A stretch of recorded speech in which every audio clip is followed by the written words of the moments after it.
తాజాగా రాజ్ తరుణ్ లావణ్య వ్యవహారంపై గుప్పెడంతా మనసు నటి మిర్చి మాధవి ఆసక్తికర కామెంట్స్ చేశారు. ఓవైపు పెళ్లైందని చెప్తూనే మరో వ్యక్తితో పెళ్లి చేయాలని కేసులు పెట్టడాన్ని చూస్తే లావణ్య కన్ఫ్యూజన్లో ఉందని తెలుస్తోంది.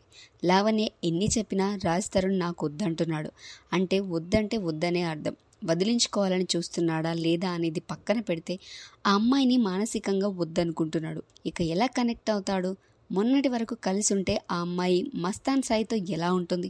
ఆధారాలు చూపిస్తున్నారు కదా. ఆమెకు అసలు క్లారిటీ లేదు. రాజ్ తరుణ్ కావాలని కేసు పెట్టావంటూ మస్తాన్ సాయి కావాలని కేసు పెట్టావు. పెళ్ళైందని అంటున్నావు. రాజ్ తరుణ్ను అంతగా ప్రేమిస్తే మరో వ్యక్తితో ఎలా ఉన్నావు? పెళ్లి చేసుకున్న వాళ్ళ బంధమే నిలబడ్డం లేదు. పెళ్లి కాకుండా బంధం నిలబడాలి అంటే ఎలా? ఈరోజు ఇన్ని కేసులు పెట్టుకుంటే మరి ఆ రోజు ఎందుకు ముందుకు రాలేదు? ఇన్నాళ్ల తర్వాత ఇప్పుడు అన్యాయం జరిగిందంటే ఎవరు నమ్ముతారు? నీ దగ్గర డబ్బులు తీసుకుంటే తిరిగి ఆ డబ్బుల్ని తీసుకో. లేదు, నన్ను వాడుకున్నాడంటే అతన్ని కూడా నువ్వు వాడుకున్నట్టే కదా. రాజ్ తరుణ్ కూడా వాడబడ్డాడు. రెండు చేతులు కలిస్తేనే కదా చప్పట్లు.